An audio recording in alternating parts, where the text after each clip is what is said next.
Hello everyone, online class 8, subject SST, chapter 8, part 2, reorganizations of army, सेना का पुनर्गठन.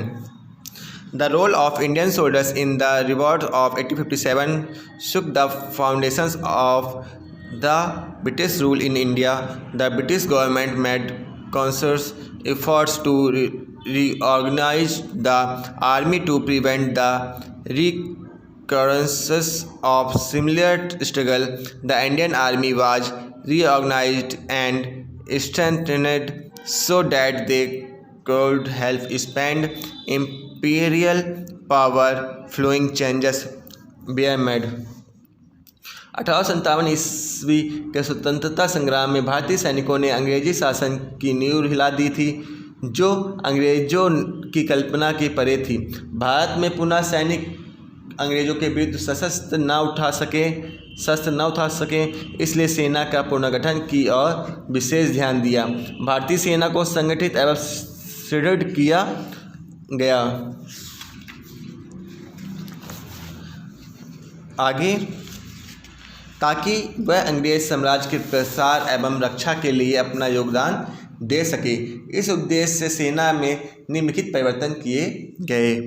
First, the European army of east India company was made a part of Indian British army. East India company के यूरोपीय सेना को British सेना में मिला लिया गया. Arrangements were made to send the English army official and soldiers regularly to India. England की सेना के पदाधिकारियों एवं सैनिकों को नियमित रूप से भारत भेजने की व्यवस्था की गई. The numbers of Indian soldiers was multiplied and European soldiers were increased. सेना में भारतीय सैनिकों की संख्या घटा दी गई और यूरोपीय सैनिकों की संख्या में वृद्धि कर दी गई. The ratio of Indian and European soldiers in Bengal was 2:1 and 3:1 in Bombay and Madras. यूरोपियों एवं भारतीय सैनिकों की संख्या का अनुपात जहां बंगाल में 2:1, वहीं बम्बई एवं मद्रास में 3:1 रखा गया. Appointment way made on racial ground. सेना में जातिवाद के आधार पर नियुक्ति आरंभ कर दी गई. An atmosphere of regionalism was created in the army by raising Punjab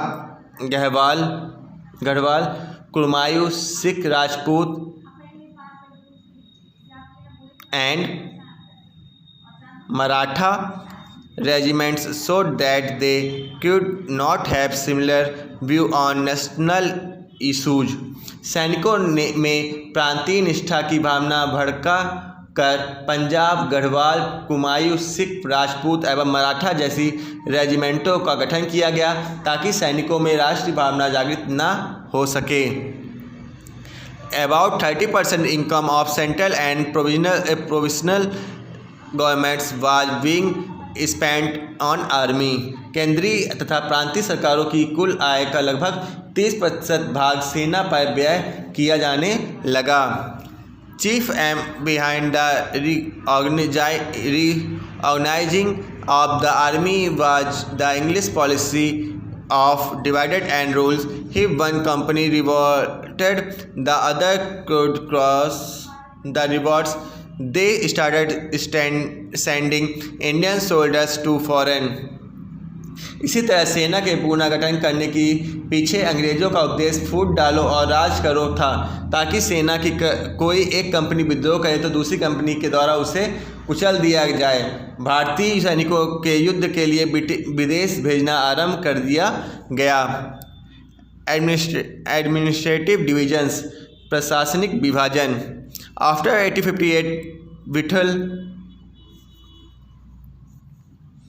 changes were made in administrative organizations. Their 1861 Act opened a new process of division in administration. Legislative councils were formed in provinces.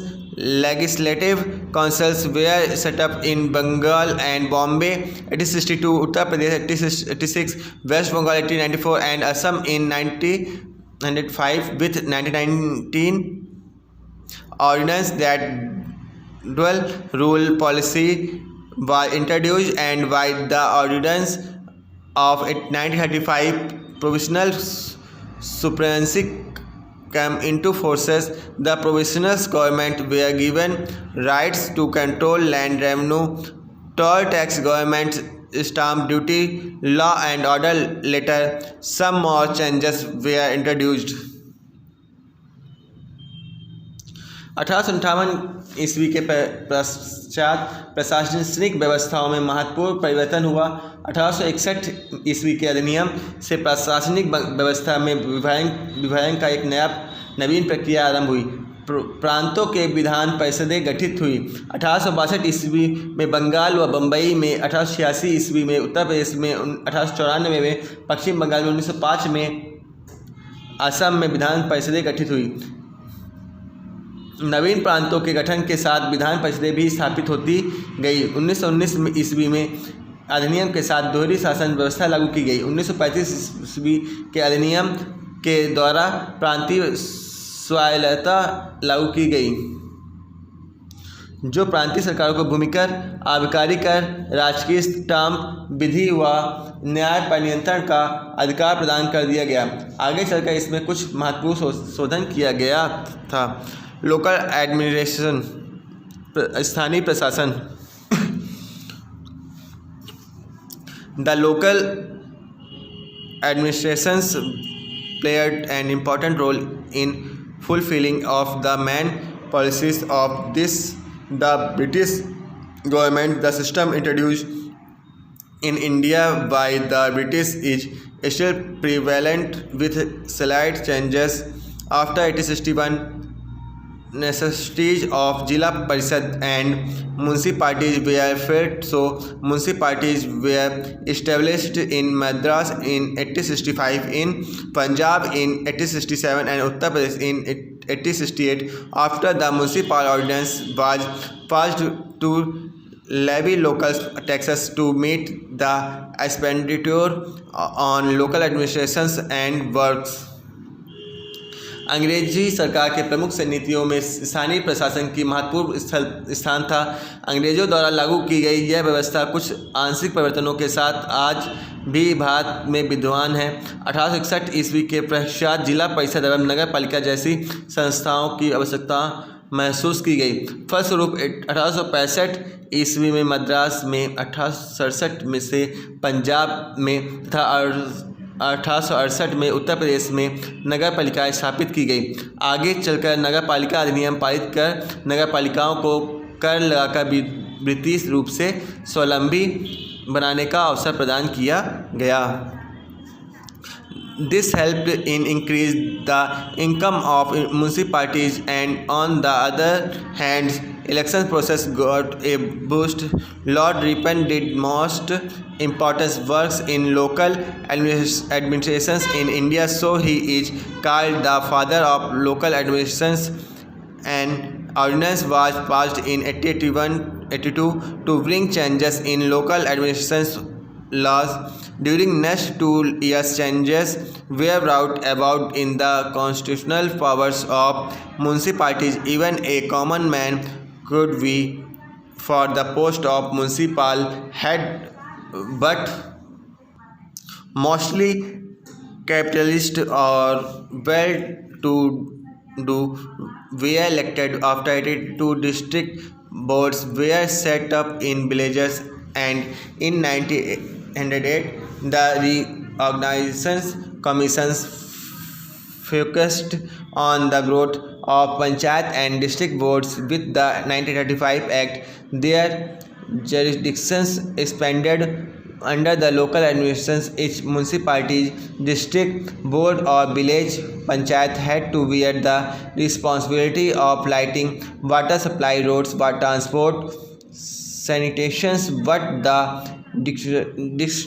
dictatorial attitude of British officials denied the real benefits of these reforms to Indian people. इससे एक और जहां नगर पालिकाओं की आमदनी में वृद्धि हुई, वहीं दूसरी ओर चुनाव प्रक्रिया का प्रोत्साहन मिला। भारत में स्थानीय प्रशासन के क्षेत्र में सर्वाधिक महत्वपूर्ण कार्य लॉर्ड रिपन द्वारा किया गया। उसे स्थानीय स्वशासन का जनक कहा गया जाता था। 1881 से 82 ईस्वी में एक अधिनियम पारित करके स्थानीय स्वशासन के नियमों का वृद्धि की गई। आगामी 2 वर्षों में नगर पालिकाओं के संविधान, शक्तियों एवं कार्य क्षेत्र में परिवर्तन किए गए। इसमें साधारण व्यक्ति को भी नगर पालिका प्रमुख बनाने की अनुमति प्रदान की गई, किंतु निर्वाचन में केवल पूंजीपति या धनवान व्यक्ति ही नगर पालिका प्रमुख चुना जाता था। 1882 ईस्वी के बाद ही ग्रामीण क्षेत्रों में जिला बोर्ड स्थापित किए गए और 1908 में पुनर्गठन आयोग के द्वारा पंचायतों एवं जिला बोर्ड के विकास एवं बल दिया गया। 1935 के अधिनियम से इनके कार्य क्षेत्र में विस्तार किया गया। स्थानीय प्रशासन के अंतर्गत प्रत्येक नगर पालिका, जिला बोर्ड या ग्राम पंचायतों को अपने अपने क्षेत्र में प्रकाश, जल आपूर्ति, सड़क परिवहन एवं सफाई की जिम्मेदारी उठानी पड़ती थी, किंतु अंग्रेज अधिकारियों की तानाशाही के कारण भारतीयों को इसका वास्तविक लाभ नहीं मिल पाता था। इकोनॉमिक पॉलिसीज, आर्थिक नीतियाँ। The economic policy were restricted by the British after 1858. They followed the policy of plundering and exploiting the resources of India. The British government abolished the tax on import and allowed free trade in India. That lured lot of foreign companies to India, and this had a disastrous effect of Indian industries. The Indian industries were the victims of this policy. The financial policy of British government was a protect and fulfill the interest of England. 1857 के बाद British सरकार की आर्थिक नीति में परिवर्तन किया गया। भारतीय संसाधनों के पूर्ण दोहन एवं शोषण की नई प्रवृत्ति को अपनाया गया। ब्रिटिश सरकार ने आयात पर समाप्त कर दिया। भारत में स्वतंत्र व्यापार की अनुमति प्रदान कर दी गई। फलस्वरूप अनेक विदेशी कंपनियां भारत में स्थापित हो गईं और भारत के उद्योग धंधे समाप्त होने लगे। भारतीय उद्योगों में शोषण होने लगा। ब्रिटिश सरकार की आर्थिक नीतियां केवल इंग्लैंड के हितों की रक्षा के लिए बनाई गई थी। The prominent industries that suffered due to the British financial policy: jute, indigo, textiles, woolen, tea, rubber, coffee, coal, iron, steam, ships etcetera. British आर्थिक नीतियों से प्रभावित होने वाले प्रमुख उद्योग पटसन, नील, सूती कपड़ा, ऊनी कपड़ा, चाय, रबड़, कॉफ़ी, कोयला, लोहा, भाप के जहाज इत्यादि थे। According to the new economic policies, the income was divided between central and provincial government. Indian farmers were also divided into categories of land revenue payers and tenants by adopting policy of levying land tax, and tenants classes were created. This policy was a boon for the money lenders as they prospered at the pitiful conditions of villagers and laborers whose lives become more miserable day by day. The laborers worked for horse for little amount. At the sometimes child labor was also promoted, which was against the interest of Indians. The financial policy for British government completely halted the progress of India. अब भारतीय आर्थिक नीतियों के अंतर्गत केंद्रीय या प्रांतीय सरकारों के मध्य आय का बंटवारा किया गया। भारतीय किसानों को भूमिकर तथा पट्टेदारी की नीति अपनाकर जमींदार और पट्टेदार जैसे 2 वर्गों में विभाजित कर दिया गया। सरकार की इस नीति को दुष्परिणाम स्वरूप ही साहूकारों की फलने फूलने का अवसर मिल गया तथा ग्रामीणों एवं मजदूरों की स्थिति दिन प्रतिदिन दयनीय होती चली गई। मजदूरों में आर्थिक अधिक काम लेकर कम वेतन दिया जाता था। इस समय बाल मजदूरी को भी प्रोत्साहित किया गया, जो कि भारतीयों के हित में नहीं था। ब्रिटिश सरकार की आर्थिक नीतियों के फलस्वरूप आर्थिक क्षेत्र में भारत का विकास अवरुद्ध हो गया था। Civil services.